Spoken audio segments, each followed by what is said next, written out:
Moi, c'est Vogo Jean-Jacques. Je rends grâce à Dieu pour tout ce qu'il fait dans ma vie depuis que je suis ici à Synergie.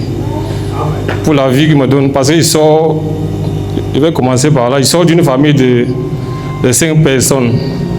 Et 4 ne sont plus de ce monde, y compris mes 2 parents. Je suis resté seul comme vous me voyez là.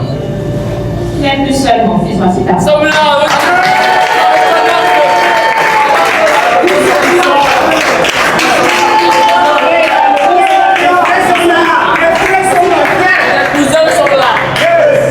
Donc, si je n'étais pas venu dans la maison, c'est que je suis plus de ce monde.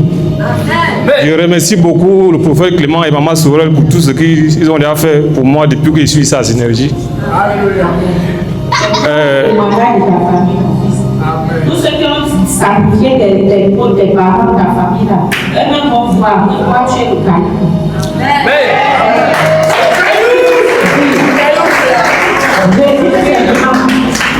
Avant d'arriver ici, il y avait trop de problèmes. J'avais eu un problème en 2022, j'ai failli aller en prison. Si Dieu n'était pas au centre, prophète Clément et Maman Sorel qui m'ont beaucoup soutenu pour une histoire qu'elle ne connaissait pas. Et finalement, Dieu avait réduit ce Goliath à rien et à néant, comme il le dit dans sa parole dans Isaïe 41, verset 12. Je suis pas allé en prison. Et dernièrement, avant la purification, j'avais mal quand je dormais la nuit. Si je suis peut-être couché du côté gauche ou du côté droit, quand il me réveille, je ne sentais plus un côté de mon corps, le côté aussi couché, que ce soit gauche ou droite. C'était du genre que peut-être tu pouvais prendre une aiguille, peut-être un couteau piqué, je ne ressentais rien. Et j'avais aussi mal au niveau des poignets. Quand ça a commencé, c'est comme s'il y avait une machine au niveau des 2 poignets-ci, que je n'arrivais pas à dormir la nuit. Et quand le matin, pour aller au travail, j'avais du mal. Et depuis que je suis entré dans l'eau ici en bas, tout ce mal a disparu. Amen. Donc, je bénis vraiment l'Éternel qui donne longue vie à nos parents spirituels pour faire Clément et Maman Sorel. J'ai trop de témoignages depuis que je suis dans cette maison. On a failli me chasser du travail. Puisque là où il travaille, on a souvent un problème de retard de salaire. On fait souvent les 2, crois-moi, on n'a pas de salaire. Un jour, je me suis levé, on était à 3 mois, 4 mois, on avait déjà commencé. On n'avait pas de salaire. Je me suis levé un jour, c'est un dimanche. Je suis allé barrer la route, il n'y a pas de travail aujourd'hui. Je ne sais pas quel esprit qui m'a animé ce jour-là. J'ai barré la route, tout le monde m'a supplié. J'ai manqué de respect à tous mes chefs hiérarchiques. Bon, c'est mon père qui est venu me supplier. C'est lui qui m'avait mis au travail là-bas, puis c'est lui qui travaille dans cette entreprise. Il m'a dit que mon petit, tu connais comment l'entreprise fonctionne. Donc laisse, ça ne va rien changer. C'est comme ça que j'ai laissé. Le lendemain, quand j'arrive au travail, il y avait un collègue avec qui il marchait souvent. Il me dit qu'il m'appelle à courir, il me dit que man, on va te licencier. Il lui dit qu'il sait. Parce que tout le monde qui avait déjà eu à faire ça dans cette société, on le mettait à la porte. Quand il m'a dit ça, le jour qui suivait, je suis allé au travail. J'ai démarré ma moto et je suis arrivé à Oja. J'ai trouvé Maman Sorel au bureau. J'étais la première personne arrivée là-bas, parce que je suis quitté la maison à 4 heures. Quand j'arrive, maman me demande que mon fils, qu'est-ce qui t'amène ici ce matin? J'ai dit à maman qu'on veut me chasser du travail. Elle me répond la question que qui t'a dit qu'on veut te chasser du travail? J'ai dit à maman que c'est mon collègue qui m'a dit. Maman me pose la question, tu as fait quoi? Je l'explique. Après, maman a commencé à me donner les conseils que prochainement, ne fais plus ça. Même s'il y a grève, mets-toi, reste toujours derrière, mets-toi, tu vois l'écart. Quand maman a commencé à me donner les conseils, j'ai compris que la solution était là. Quand je suis arrivé au travail, rien ne s'est passé. Quelques jours après, parce qu'on attendait tout le salaire, on avait donné une date qu'on devait nous payer. 3 jours après, j'ai trouvé toute l'entreprise en grève. Quand ils m'ont vu le matin arriver avec la moto, tout le monde a commencé à applaudir. Ils croyaient qu'ils devaient faire comme ce qu'ils avaient d'abord eu à faire.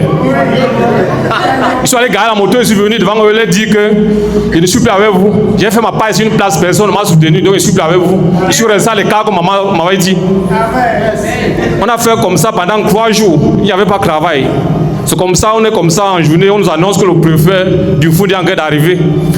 que notre directeur d'agence allait voir le préfet de Fundi. Ça n'a pas duré, le préfet est arrivé. Il nous dit que notre directeur allait le voir, on a fait un arrêt de travail, qu'est-ce qui se passe? Et comme il y avait le désordre, on avait barré la route. Il a dit comme il y a trop de désordre, il ne peut pas causer avec nous. Tout ce qu'on sélectionne quelques personnes, on part dans son bureau causer avec lui. So, comme ça, on a commencé à sélectionner les gens. C'est moi qui suis allé vers ceux qui sélectionnaient les gars pour leur dire que mettez mon nom, parce qu'il y avait les choses à dire au préfet. Quand on arrive chez le préfet, bon, on avait sélectionné 15 personnes, y compris les délégués du personnel. On était au nombre de 20. Quand on arrive chez le préfet, on était assis à un côté. Les délégués du personnel étaient assis derrière. De l'autre côté, il y avait nos chefs, bon, bref, les gens de la direction.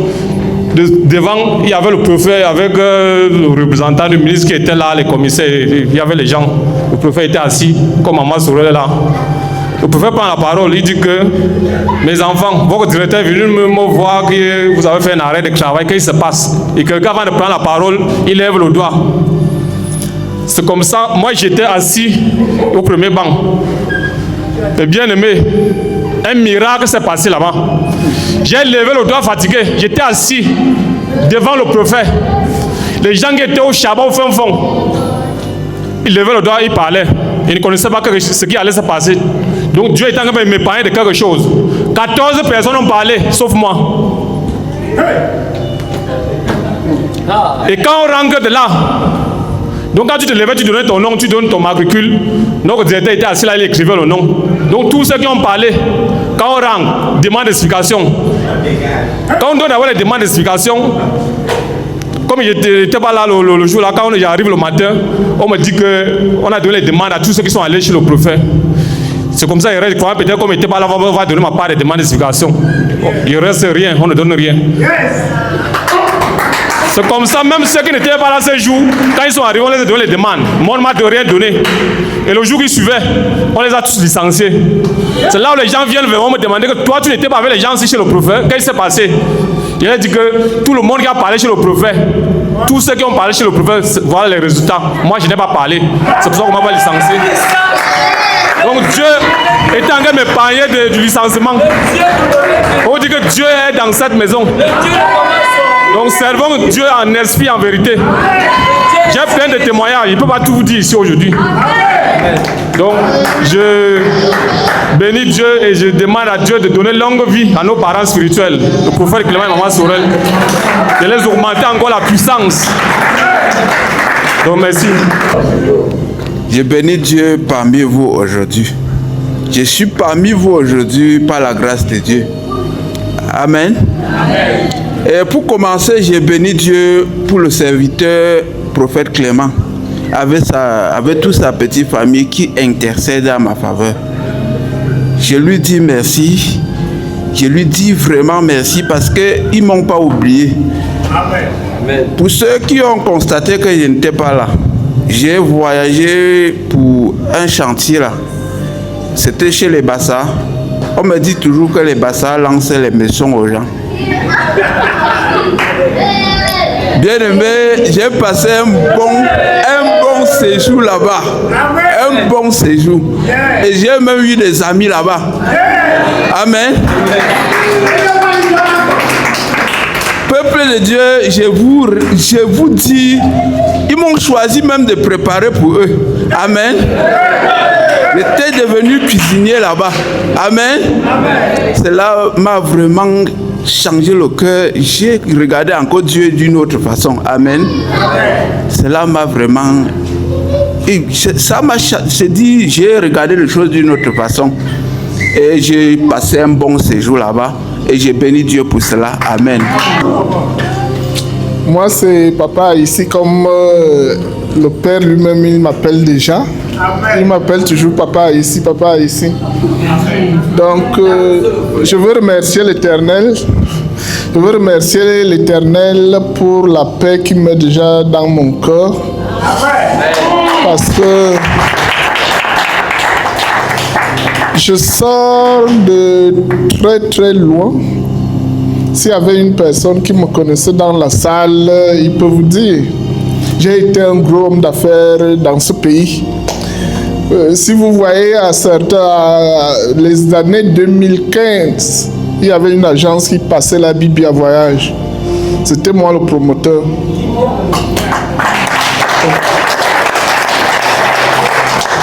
Je suis tombé malade, j'ai eu une évacuation sanitaire, la famille est restée mettre tout en désordre, ils ont tout pillé. Depuis que je suis rentré, je suis là. Mais Dieu a permis au cours d'écouter la radio, de suivre le Père Clément, le prophète. Je suis venu ici en décembre. Mon témoignage va parce que tout n'allait plus dans ma vie, rien, tout était bloqué. Mais je suis en train de vivre quelque chose où je sais que ce serait la continuité.